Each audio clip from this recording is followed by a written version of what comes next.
Acabamos ya un poco con toda esta cuestión. Hemos visto en todo lo que llevamos en los vídeos que es una distribución binomial, que es un experimento dicotómico, la repetición de experimentos dicotómicos iguales, n veces, que me lleva a una distribución binomial, cómo se calculan puntuales, ¿vale? Puntuales es pues que me cojan el teléfono 10 amigos, o 12, o 15, o lo que sea, y qué ocurre cuando me preguntan pues más de 3, menos de 3, o algo así, que tenemos que sumar todas las puntuales calculándolas una por una.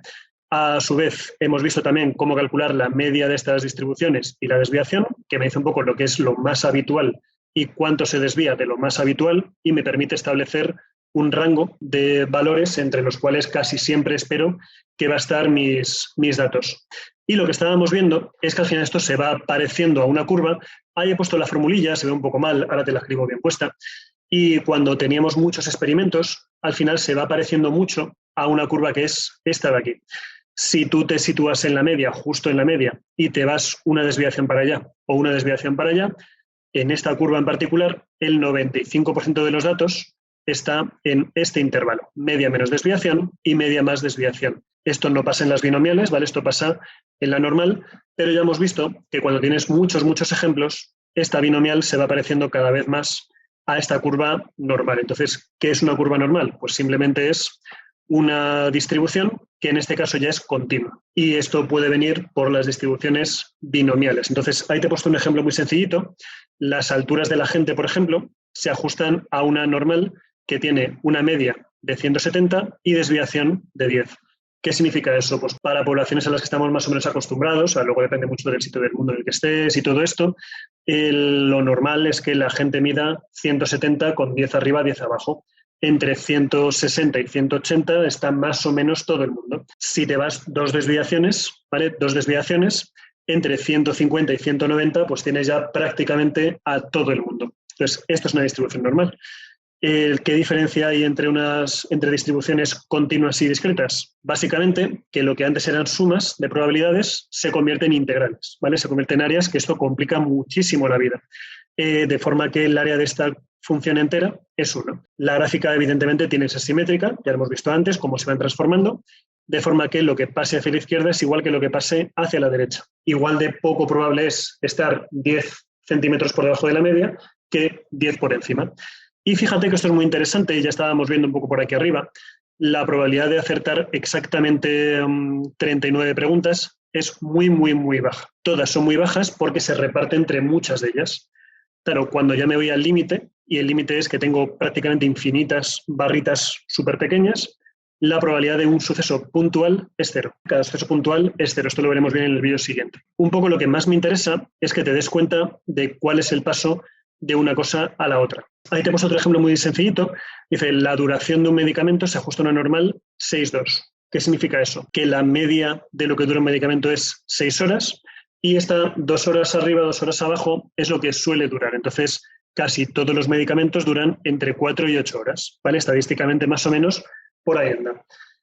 Cuando yo te hago una pregunta, pues te puedo preguntar con decimales todo lo que yo quiera. Esto es lo que lo diferencia de la distribución binomial. Yo no te podía preguntar cuál es la probabilidad de que te respondan 12,3 amigos, pero sí te puedo preguntar cuál es la probabilidad de que el medicamento dure 3,48 horas o 12,428 o algo así. Repito lo que decía antes, si estamos hablando de barritas, si te pregunto cuál es la probabilidad de que exactamente un medicamento dure 4 horas, la probabilidad es 0. ¿Por qué? Porque estaremos pensando en el área de una barrita que tiene 0 de tamaño. Lo veremos esto en el tema siguiente, pero quiero que te vaya sonando un poco todo ese tipo de cosas. Al igual que aquí, un suceso puntual en el tipo TESS es prácticamente 0. Fíjate que son muy pequeñas todas ellas, y cuanto menor número de sucesos hay, son mayores.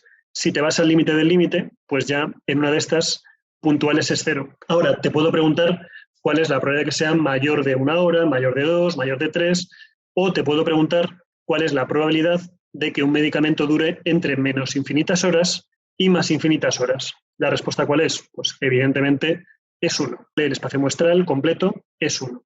Y ahí, pues bueno, iríamos viendo varias distribuciones, por ejemplo, los pesos, media 80, desviación 20, toda la gente está más o menos entre 60 y 100 kilos, o sea, esto me lo he inventado en base a mis datos, o sea, yo estoy siempre en unos 80 kilos o así, y he estimado que una persona de mis características está entre 60 y 100 kilos. Estadísticamente, todo lo que se salga de ahí, pues se sale fuera de esta distribución normal. Si te pregunto cuál es la probabilidad de que alguien pese exactamente 82,27 kilos, ya hemos visto que en estas distribuciones es cero. Es imposible que justo pase eso. Ahora, si te pregunto entre 82 y 83, ahí sí, ¿vale? Hay una cierta probabilidad. Aquí te he colocado una distribución normal que se llama la curva de Bell, que simplemente tiene media 0 y desviación 1. Entonces, lo interesante de esta distribución es que ahí tienes colocados los porcentajes de cuánto representa cada área de esta función. El área completa es 100%, ahí tienes casos muy raros, 0,1%, 0,5%, aquí también, y ahí tienes, pues ves, todo el área que hay entre una desviación hacia la izquierda y una hacia la derecha, sería la suma de todo este que está aquí, que ya lo veremos en el tema siguiente. Antes se calculaban con tablitas horrorosas, ya lo veremos. Ahora hay calculadoras que te lo calculan ya directamente, este tipo de cosas. Insisto que esto es el tema siguiente. Pero a mí lo que me interesa mucho es que veas un par de cosas interesantes de cómo enganchamos las dos ramas. Siempre que tú tengas una distribución binomial con muchos experimentos, calculas cuánto vale n por p, cuánto vale n por q. Si eso es mayor que 3, se ajusta razonablemente a una normal con la media y desviación de antes. Si es mayor que 5, se ajusta perfectamente a una distribución normal. Entonces, vamos a los ejemplos que tenemos aquí. Si n por p y n por q son mayores que 3, se ajusta razonablemente a una distribución normal.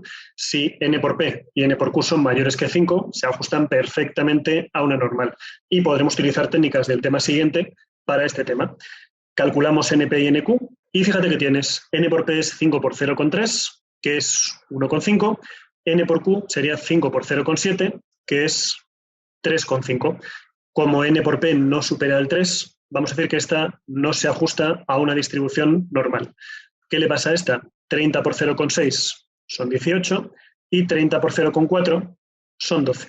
Como esto es mucho mayor, no solo de 3, sino de 5, se ajusta perfectamente a una distribución normal con la media y la desviación que hemos calculado antes. Entonces, en este caso, podríamos utilizar una distribución normal con media 18 y desviación 2,68. Entonces, ya veremos cómo hacerlo, pero podemos utilizar tanto esta normal como esta binomial. Las dos nos servirían perfectamente bien para hacer cualquier cálculo de probabilidad.